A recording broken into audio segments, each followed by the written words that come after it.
அடியார்களுக்கும் பெரியவர்களுக்கும் தாய்மார்களுக்கும் இளைஞர்களுக்கும் இந்த விழாவினை மிக சிறப்பான முறையிலே மிக சிறப்பான முறையிலே ஆன்மீக நோக்கத்தோடு ஏற்பாடு செய்த விழா கமிட்டியாளர்களுக்கும் இங்கே வருகை தந்திருக்கக்கூடிய காவல்துறை அதிகாரி ஐயா அவர்களுக்கும் மாயக்குளம் மாதவன் அண்ணா அவர்களுக்கும் மனமார்ந்த நன்றி. ஒளிபரிக்கு ரொம்ப சிறப்பா இருக்கு, சூப்பரா இருக்கு, ரொம்ப அற்புதமா போட்டிருக்கீங்க. உங்களுக்கு மிகப்பெரிய நன்றியை தெரிவித்துக் கொண்டு எனது பணியை தொடர்கிறேன். நன்றி கலந்த வணக்கம். அன்னை ஆதிபராசக்தியின் அருந்தவ புதல்வா ஆறுமுக கடவுளை அடியால் வணங்கும் தேவிமை கந்தா கரம்பா கார்த்திகேயா சண்முகா முத்துக்குமரா தத்துவ தலைவா உன்னை வணங்கி உன்னினைவாக வாழும் வள்ளியாகி எனக்கும் என்னை சார்ந்த மக்களுக்கு மறு வழங்கி எல்லோரும் எல்லாமும் பெற வேண்டும் என்று உன்னை வேண்டி இத்திருச்சபையை வணங்குகிறேன். எப்படி தெரியுமா?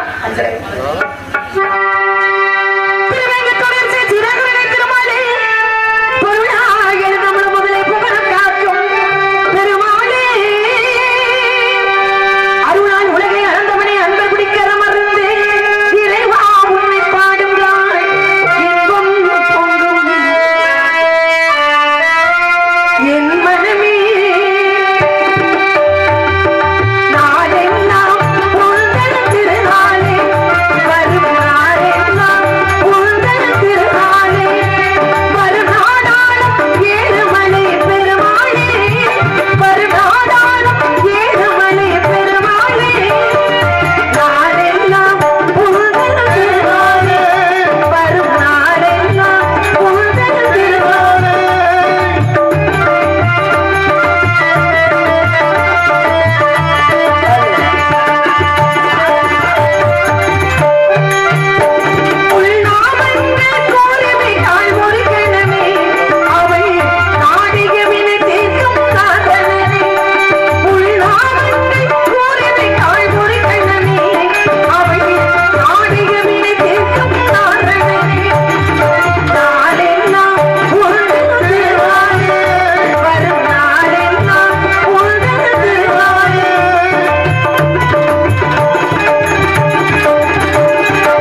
பக்கம் சொத்து சொத்துன்னு சத்தம் கேட்குது.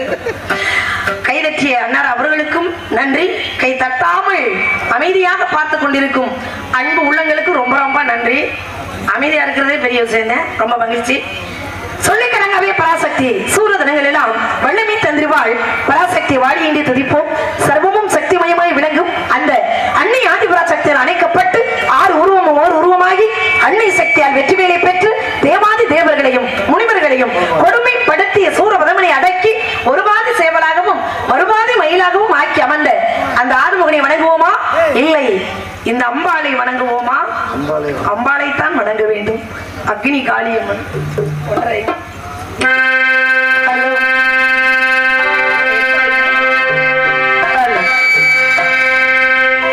குலவிலியம்மா ராஜகாளியம்மா பாளையத்தாயம்மா பங்காருமாயம் முத்துமாரியம்மா பத்திரகாளியம்மா இந்த கண்ணியம்மா குங்குமத்தூர் அன்னைய சோதைய சூரத்தை வழி சிந்தார ரூபன் அன்னை விசாலாட்சி சௌராம விருப்பம் சௌந்தரமாள் கண்ணியம்மா எங்கள் அன்னையம்மா நடி செல்லையம் செல்ல கொள்ளையம்மா அங்காளம்மா இந்த செங்காளம்மா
வந்திருக்கேன்.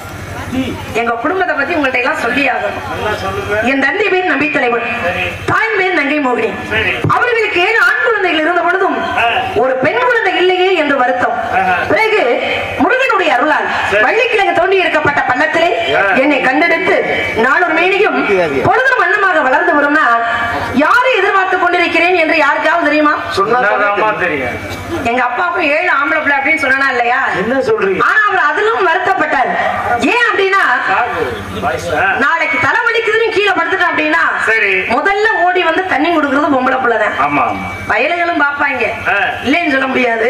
இருந்தாலும் முதல்ல வேகமா ஓடி வந்து தண்ணி கொடுப்பது பொம்பளை பிள்ளை என்பதை உணர்ந்த எனது தந்தை முருகனிடம் ஒரு கடுமையான வேண்டுதலை வைக்கிறார். என்ன வேண்டுதல் அப்படின்னா, முருகா, உன்னுடைய அருளால் எனக்கு ஒரு பெண் குழந்தை கிடைத்தால் உனக்கு சொந்தமான இந்த குறிஞ்சி இடத்திலே திரை விதைத்து அந்த திரைக்கு என் மகளை காவலுக்கு வர சொல்றேன் அப்படின்னு எங்க அப்பாவுடைய கடுமையான வேண்டுதல், நேர்த்திக்கடன். அந்த நேர்த்திக்கடனை இன்று இந்த இடத்திலே நிவர்த்தி செய்யும் காலம் வந்து விட்டது. அதனால நானும் ஓடோடி வந்திருக்கேன். ஒருவேளை எங்க அப்பா பேச நான் கேட்காம இங்க வராம இருந்தேன்னு வைங்க, இந்த உலகம் என்ன சொல்லும் தெரியுமா? அப்பன் பேச்சு கேட்காத பிள்ளை உங்களை இல்ல, உங்களை இல்ல, அந்த பக்கமும் யாரையும் இல்ல, அப்படி ஒரு பேர் எனக்கு வந்துடக்கூடாது அப்படின்னு நான் நினைக்கிறேன். காரணம் என்ன அப்படின்னா, இன்னைக்கு இந்த உலகத்துல நம்ம பேச்ச கேட்காதது 3 பேர். அந்த 3 பேர் யார் தெரியுமா? நல்லா கேளுங்க. கேக்குறேன். ஒண்ணு நம்ம பெத்தது, இன்னொன்னு நம்மள பெத்தது, அதுவும் ரொம்ப சரி. 3வது ரொம்ப முக்கியமானது. அது என்னது? அது யார் தெரியுமா? நமக்கு வாச்சது. அதுவும் ரொம்ப சரி. ரொம்ப ஏதோ நடக்கும் போல தெரியுது.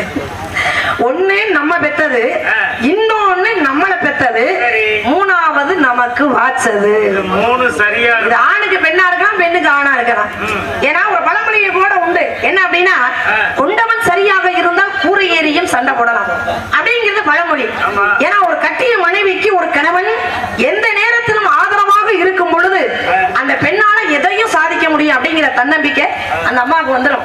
அதை விட்டுட்டு நம்ம வீட்டுக்கும் பக்கத்து வீட்டுக்கும் சண்டை நடக்கும் போது நம்ம புருஷன் போய் எங்க இருந்துக்கிட்டு, என் பொண்டாட்டியா அவ பேசினாலும் பேசி இருப்பாங்க, அவ வீட்லயும் அப்படித்தான் பேசுறான் அப்படின்னு சொல்லிட்டா என்ன ஆகும்? அந்த இடத்துல அந்த பெண்ணை அனாதை வருதேன் இல்லையா?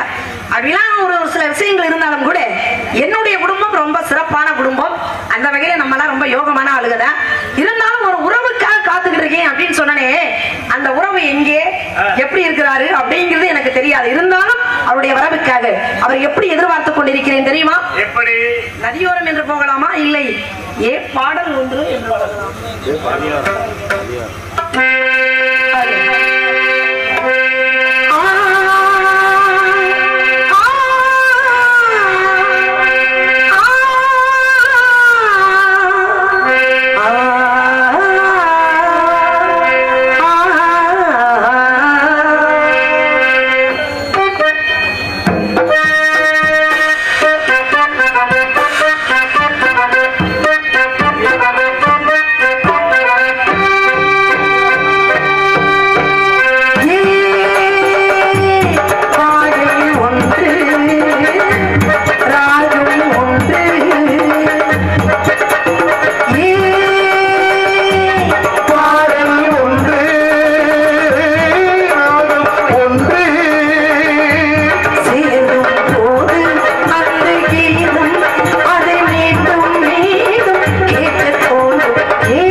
நன்றி நன்றி. இப்படி கைதட்டி ரசிக்கும் பொழுது எங்களுக்கு கொஞ்சம் சந்தோஷமா இருக்கும். பரவாயில்ல, நம்மளும் நல்லா பாடுறோம் அப்படிங்கிற ஒரு சந்தோஷம் எங்களுக்கு இருக்கும். ஏன்னா அந்த சீசன் ஆரம்பத்துல சிவாங்க ஒரு நாடாது போயிருக்கும். நான் வெளியில போய் ஒரு 4 பாட்டு தான் பாடினேன். அவர் இருந்த போதைக்கு விழுந்து படுத்துட்டார். காலையில நான் ராஜபாட்டுக்கிட்ட அடையாளம் கேட்டு 6 மணிக்கு ராஜபாட்டு அடையாளம் பாடிக்கிட்டு இருக்காரு. அடையாளம் பாடிட்டாதான் எல்லாம் எழுந்திருச்சிருவாங்கல்ல. அப்ப அவரும் எந்திரிச்சு உட்கார்ந்துட்டு என்னை விடாம பாத்துக்கிட்டே இருந்தார். பாத்துட்டு என்னை என்ன கேட்டார் தெரியுமா? நீ இன்னும் போகலையா அப்படின்னாரு. அதுக்கு என்ன காரணம் தெரியுமா? 12 மணிக்கு என்னை பார்த்துட்டு படுத்தாரு. மறுபடியும் அவரை எந்திரிச்சு பார்க்கும்போது நான் தான் நிக்கிறேன் மேடையில. அப்ப 12 மணில இருந்து இந்த அம்மா தான் நின்றுட்டு இருக்குன்னு அவர் முடிவு பண்ணிட்டாரு. யாருமே வரல போகல அப்படின்னா இல்லாம இருக்கு அப்படின்னா இப்படி அழகா உட்கார்ந்து ரொம்ப அமைதியா ரசிக்கிறார். அது ஒண்ணுதான் காரணம். தூங்கினா என்ன நடக்குதுன்னே தெரியாது. வருஷத்துல ஒரு நாள் திருவிழா வைக்கிறோம். ஆமா, நாங்கெல்லாம் தை மாசம் முடிச்ச ஆளுங்க, இன்னும் தூங்கல. இருந்தாலும் தூங்குறவங்களை விட்டுருமா, இருக்கிறவங்க ரொம்ப நல்லா ரசிக்கிறீங்க. இருந்தாலும் இந்த முருகனுக்காகவே விழுந்து இந்த முருகனுக்காகவே வளர்ந்து அவர் வருவார் என்று வரி மீது விடுவித்து காத்துக் கொண்டிருக்கிறேன். காரணம், நல்லதையே பேச வேண்டும், நல்லதையே நினைக்க வேண்டும். நல்லதையே பேசி நல்லதையே நினைக்கும் பொழுது நம் வாழ்க்கை நடப்பது எல்லாமே நல்லதாகவே அமையும். நல்லதையே பேச வேண்டும் என்று சொன்னால் அந்த முருகனுடைய திருநாமத்தை தான் சொல்ல வேண்டும். நல்லதையே நினைக்க வேண்டும் என்று சொன்னால் அந்த முருகனை தான் நினைக்க வேண்டும்.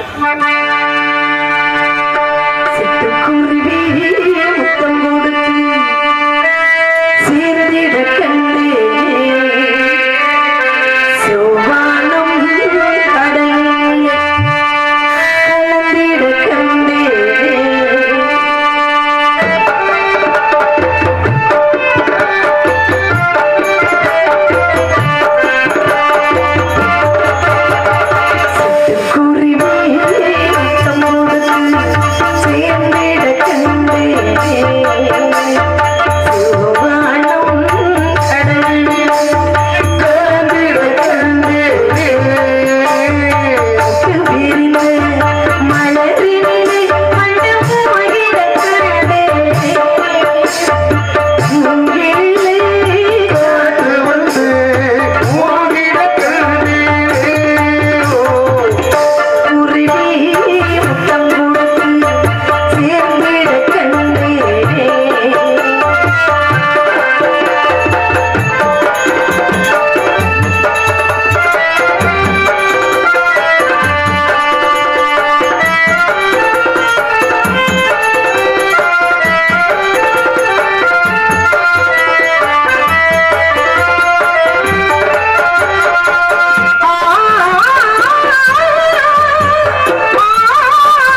நன்றி கலந்த வணக்கம். இப்படி இந்த மொழி நேற்று பாடிக்கொண்டிருந்தால் நேரம் போவதே தெரிவதில்லை. ஆமா, ரொம்ப சந்தோஷமா இருக்கு. இதனால் நீங்க ஏன் வருத்தமாவே இருக்கீங்க? என்ன வருத்தம்? அப்ப உங்களுக்கு இதுவரைக்கும் வேலை இல்லாம தான் இருக்கீங்களா? அப்ப இதுக்கு மட்டும் தனியா வேலை இல்ல. அந்த வாத்தியத்துக்கு என்ன பேரு? தமிழ்ல என்ன பேரு? தமிழ்ல வைக்கல. வைக்கலைன்னு ஒரு வேற இருக்கு. சரி, இப்ப அந்த இது நமக்கு வேண்டாம். இதுவே வண்டியில பாதி இடத்த பிடிக்குது, ஆளு உட்கார முடியல. சங்கத்துல இருந்து தூக்குனாலும் இறக்குனாலும் இந்த புண்ணை குடிக்க அண்ணா காவடி எடுத்த மாதிரி இவ்வளவு பெரிய வாத்தியம் நீங்க ஒரு ஆள் தான் வச்சிருக்கீங்க. அப்புறம் இதனாலதான் சண்டை வருது. எங்க பாப்போம், இந்த வாத்தியத்துக்கு தகுந்த மாதிரி நான் ஒரு பாட்டு பாடுறேன், உங்களால வாசிக்க முடியுமா? அப்புறம் எதுக்கு நீங்க இதை தூக்கிட்டு வர்றீங்க? இடத்துக்கு பிடிச்ச கேடா எங்க பாப்போம். இந்த வாத்தியத்துக்காக நான் வந்து இவர்கிட்ட ஒரு பாடல் பாட போறேன். என்ன பாட்டு நான் பாடும் போதே தெரியும். இவர் நல்லா வாசிக்கிறாருன்னு உங்களுக்கு தோணுச்சு அப்படின்னா பாடல் முடிந்த பிறகு எல்லாருமே அவருக்கு ஒரு கைதட்டு கொடுங்க. அப்படி அவர் நல்லா வாசிக்கலன்னு உங்களுக்கு தோணுச்சு அப்படின்னா கைதட்ட வேண்டாம். ஆனா அவர் சம்பளத்தை பூரா நான் வாங்கிடுவேன் காலையில, சரியா? ஆமா, நம்ம எல்லாரும் பிடிச்சு எடுத்துருவோம். ஆமா, அதனால எங்க பாப்போம். இதை கொஞ்சம் நல்லா ஏத்துக்கிறது. எக்கோ வைங்க.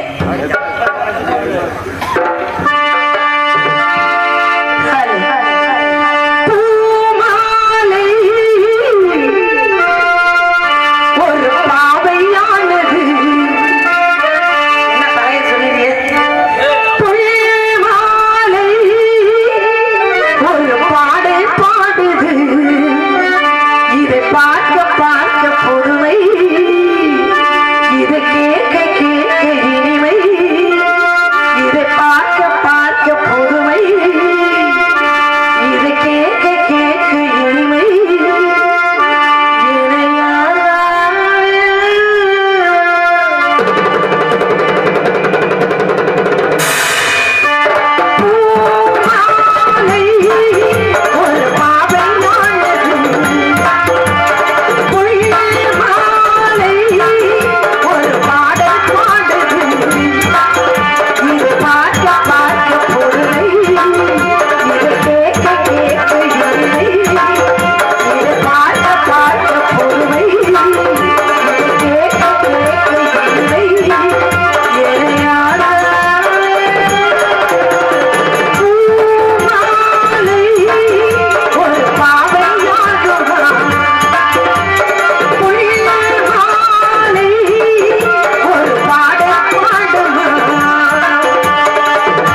நிறைய இருக்கும் போல தெரியுது. நீங்க வாசிப்பீன்னு தெரிஞ்சாதான் நானே பாட முடியும். ஆமா, ரொம்ப சிறப்பு, மகிழ்ச்சி. அற்புதமான இசை கலைஞர்கள். இதுக்கெல்லாம் யாருக்கு நன்றி சொல்லணும்? நம்ம ரவி பெருமானனுக்கு தான். இப்படிப்பட்ட நடிகர்களை போட்டா இப்படிப்பட்ட இசை கலைஞர்கள் வர வேண்டும். முத்துராசையெல்லாம் இந்த வருடம் 3வது முறை தான் சந்திக்கிறேன். தம்பி காரப்படி போயிட்டாரு. ஆமா, ரொம்ப சிறப்பா இருக்கு, மகிழ்ச்சி. இருந்தாலும் இப்படி இணைத்து பாடிக்கொண்டிருக்கலாம். 4000 5000 எல்லாம் உள்ள கிடக்கு. உட்காருங்க, பேசாம சும்மா கிடந்தா நான் ஏன் இப்படி வந்து நிக்கிறேன், நீங்க ஏன் இப்படி உட்கார்ந்துக்கிட்டு இருக்கீங்க? அவங்க வாங்குற சம்பளத்தை சொல்லிக்கிட்டு இருக்கேன். அவங்களெல்லாம் வெளியில வர வைக்கணும் அப்படின்னா நம்ம உள்ள போயாகணும். இல்லைன்னா எல்லாம் நோகாம சம்பளத்தை வாங்கிப்போம். அவருக்காக ஒரே ஒரு பாடல். ஆடலுடன் பாடலை கேட்டு ரசிக்க வேண்டும் என்கிற காரணத்தினால் ஆடலுடன் பாடலை கேட்டு ரசிப்பது சுகம் சுகம் சுகம்.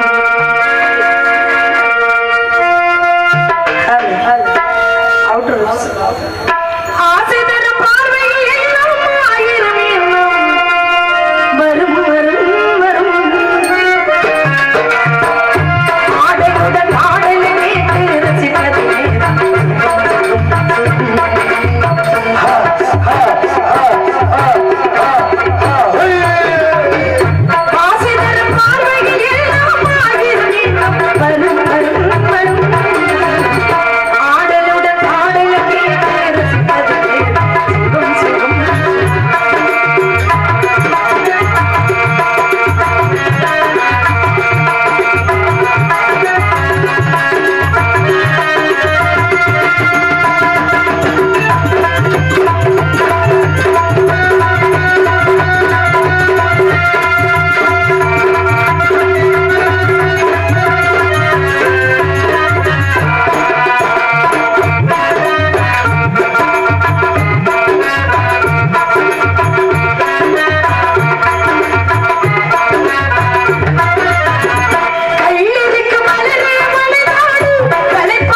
உண்டா வாங்கடா போட்டு தேடா கையில வங்கட சோடா பூமியில பிறந்தது ஏண்டா வாழ்ந்துதான் பார்க்கல வாடா தக்காளி தக்காளி தக்காளி ஏ தக்காளி தக்காளி தக்காளி தக்காளி தக்காளி தக்காளி ஏ தக்காளி தக்காளி தக்காளி